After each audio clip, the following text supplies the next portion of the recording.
আমাদের পাঁচপুতায় যে ঘটনাটা ঘটে গেল আসলে মানে এগুলো তো চোখে দেখা যায় না।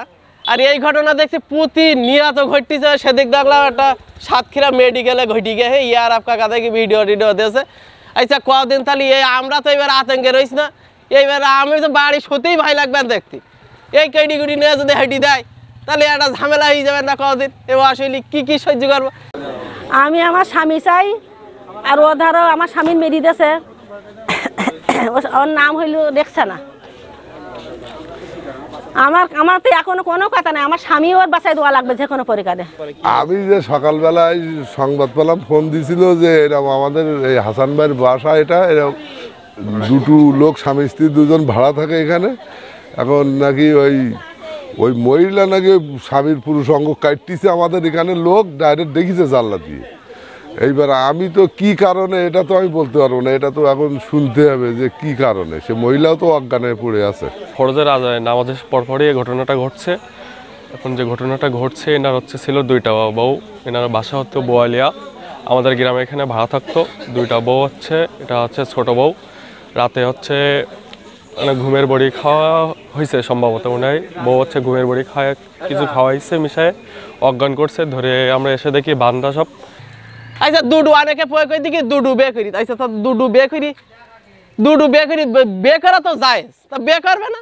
এখন বই দিয়ে খাইটাই দিতে পারে না, তাই খাই দিতে পারে না, তাই ওই কেটিনে চলে দিবে। কদিন এ আসলে কি সহ্য করবেন আপনারা? তো এই আমরা এই পুরুষরা মানে বড় একটা আতঙ্কে রয়েছে, কখন কি হয় কেটি না হাঁটে, খুব বিবাদে। তা আপনারা সবাই সাবধানে থাকবেন। এখন বলে বিবাদ খুব মানে এই লোক একেবারে খাই গই দিদি সব। আমার স্বামী চাই, আমি কিচ্ছু চাইনি। আপনি বড়? আমি বড়। এর আগে কি গন্ডগোল কয়জন পর্যন্ত খাওয়ানি, তার সাথে একটু ভাগযোগ করি, মানে সালিশ বিচার হইলো, থানা টানা সব হইলো, কিন্তু মেম্বার প্রধান সব ধরে জানে আমার গ্রামে সালিশ পর্যন্ত হয়ে গেছে। মারধর করে আমার ছেড়িয়ে দিল, দিয়ে লাস্টে ও জ্ঞানযোগ যখন কেটে যাওয়ার পরে তারপর যেইও আমার আবার এই 1-2 মাস হয়েছে নিয়েছে। নেবার পরেও আবার কেস করিল, কেস করলে সে কেস আমি বাড়িওয়ালা বললি মিটিয়েছি, আমি মিটিয়ে আসলাম থানাতে যেই যে আমার স্বামীকে সেদিকে ঘর ভাড়ায় এই জায়গায় থাকে, যে পরে বাড়ি নিয়ে যাবে।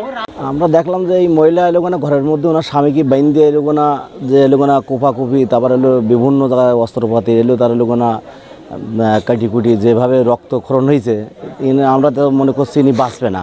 প্রিয় বন্ধুরা, আমি আছি সাতক্ষীরা কলারোয়ার পাঁচপুতা উত্তরপাড়া এলাকায়।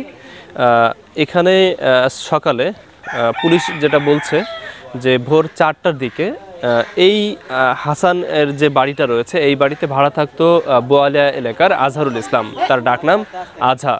তো আসলে আজহারুলের দুইটা বউ ছিল। বড় বউয়ের সাথে প্রথম সম্পর্ক বা বৈবাহিক অবস্থা থাকলেও সে ঘরে একটা সন্তান ছিল। তারপরেই আজহারুলের বউ চলে যায়, বড় বউটা চলে যায় ইন্ডিয়াতে।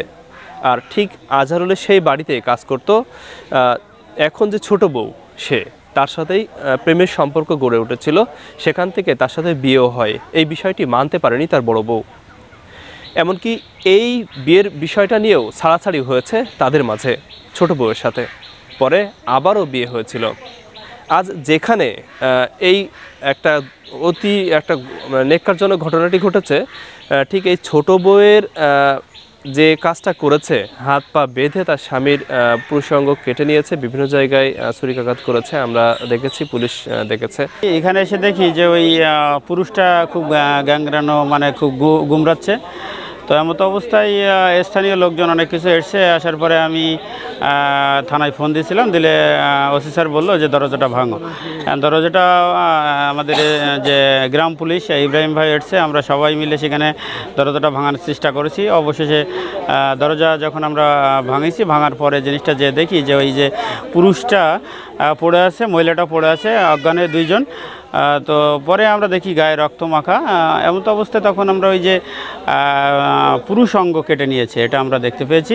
আর মহিলাটা অজ্ঞান হয়েছে, যে আসলে সম্ভবত উনি তো বিষ খেয়েছে, এটা আমরা ধারণা করতেছি, অ্যাকুরেট বলতে পারবো না, আমরা যেটা দেখেছি।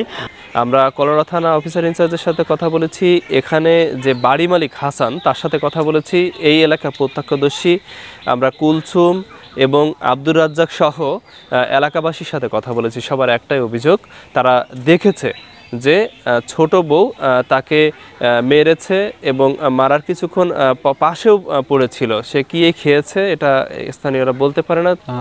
বোয়ালিয়ার আজা হাসানের বাড়িতে ভাড়া থাকতো। তো আমরা শোনা গেল যে ওনার পুরুষঙ্গ নাকি কেটে দিচ্ছে। তো তারপরে ওনার পুলিশ আসার পরে আমরা ওনার বাসায় যাই। পুলিশ যখন ভিতরে যায় আমরাও সাথে যাই, যে দেখি ওনার পুরুষঙ্গটা কাটা রক্তাক্ত অবস্থায় আছে। তারপরে আমরা আসার পরে দেখি ওনাকে হাসপাতালে নিয়ে গেছে। ওনার অবস্থা দেখে আসলে বোঝা যাচ্ছে না যে উনি বাঁচবে কিনা। আসলে অবস্থা অনেক খারাপ, রক্তাক্ত অবস্থায়, কোনো নড়াচড়া করতেছে না আর কি, খুব খারাপ অবস্থা।